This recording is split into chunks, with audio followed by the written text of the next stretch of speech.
teenagers today and teenagers in the 90s, that's 20 years ago now, whoa, between teenagers today and teenagers in the 90s, is that to teens in the 90s, Africa was a continent on the other side of the world.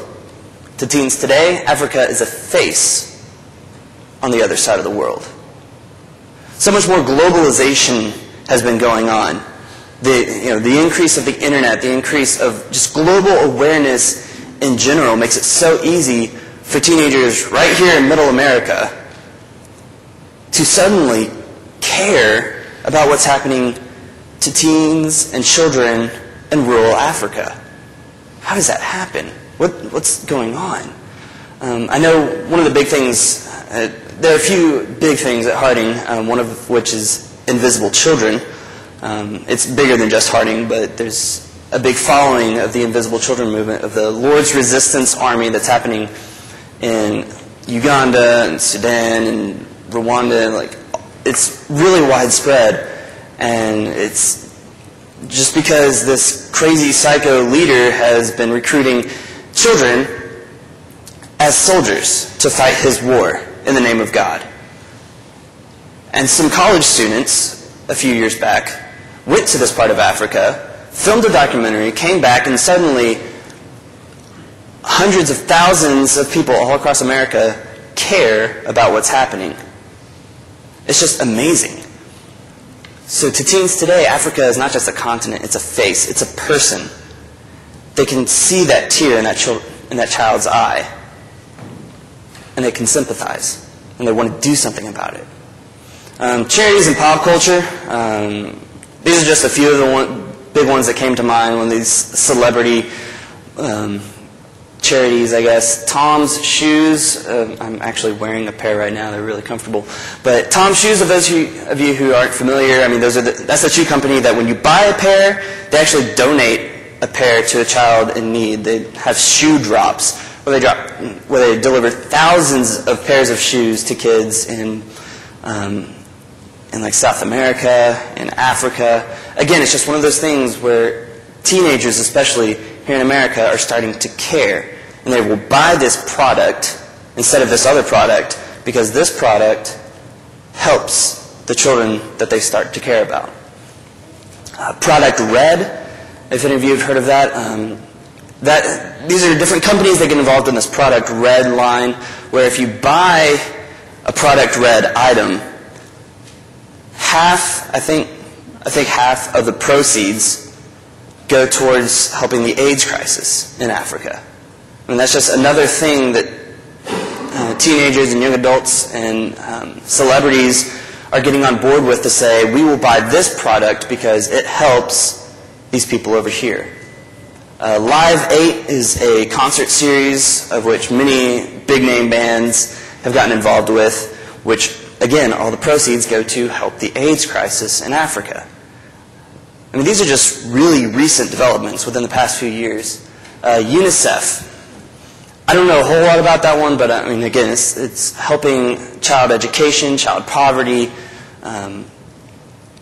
It's really big with celebrities right now. So kindness as an idea, as a global awareness, and doing things to help make this country and this world a better place is really starting to catch on a lot more. One of the cool things about kindness is that everyone benefits. Okay? We saw it in the commercial earlier with, one person sees somebody doing something and they do something kind for someone else. Everyone benefits. I was on this website called actsofkindness.org, which is a really cool website, by the way, if you want to check it out, actsofkindness.org. And it had this article about some of the benefits of being kind. I mean, it's a simple thing to do, but it has such great benefits. It can lower stress levels. It can give you a helper's high, that feeling of accomplishment, that feeling of being proud of who you are and where you are. It can significantly reduce physical pain itself, whether you're the one doing kindness or whether somebody's done something kind to you. And it gives you a greater sense of optimism and self-worth, and it can even strengthen your immune system. I mean, just all these things happen from being kind people. And it has social benefits as well. It gives you a sense of belonging, a sense of community, togetherness. It decreases those feelings of hostility or resentment. And like I said earlier, kindness is contagious. So everyone benefits, no matter who's doing the kind act, or who's receiving the kind act, or who's even watching the act of kindness. Everyone can benefit. But I do want to get into more of a biblical discussion here, given sort of an overview of kindness to figure out what sort of where I'm coming from on this issue. And the way I look at it, there's really two kinds of kindness. There's secular kindness, and there's inspired kindness. Now, don't get me wrong, kindness is kindness, no matter where you find it. And it needs to be affirmed, it needs to be encouraged, it needs to be upheld. But we do need to avoid this trap right here, in thinking that all kindness is the same, it all has the same foundation, because it doesn't. There is a secular kindness, and there's an inspired kindness.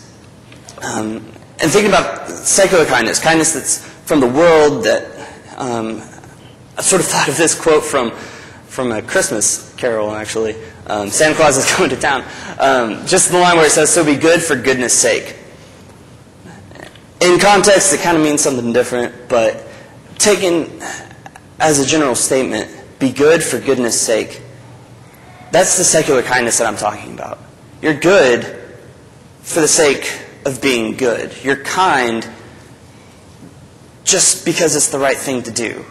There's really no foundational aspect to it. It's just, we're all humans, we're all sharing this planet, so let's make it a better place to live.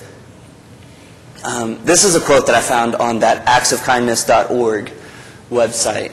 It says, "As people tap into their own generous human spirit and share kindness with one another, they discover for themselves the power of kindness to effect positive change in their lives and the lives around them. When kindness is expressed, healthy relationships are created, community connections are nourished, and people are inspired to pass kindness on." I totally agree with that statement. There's nothing in that statement that I disagree with. Don't get me wrong. Like I said, kindness is kindness. The generous human spirit doesn't die. It lives on. It's contagious. It forms community. I mean, that's great. But this is a secular website. You know, nothing about religion, nothing about God, nothing about why, at the foundational level, should we be good to anybody. Because if we're just here by accident, I mean, if there's nothing more to this life than what we see around us, if that's it, then yeah, let it be a dog-eat-dog world. Let it be survival of the fittest. I mean, why should I give of myself so that somebody else can prosper? That makes no sense at all. So if kindness is completely unfounded, then it doesn't make sense to me. It doesn't make sense why, if we're just accidents, just here floating in outer space somewhere, why should we care about people? Why should teenagers in America care about children in Africa? It doesn't make sense.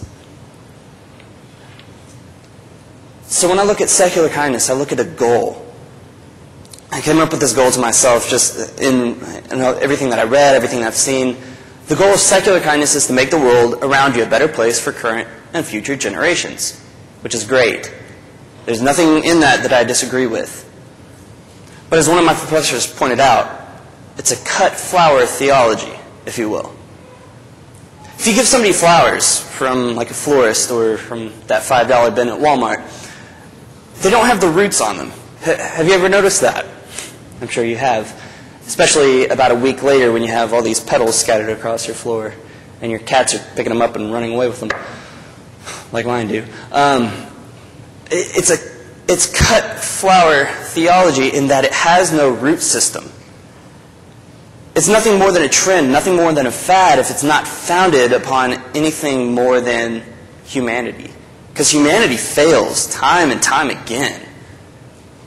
Humanity is not a good foundation for anything.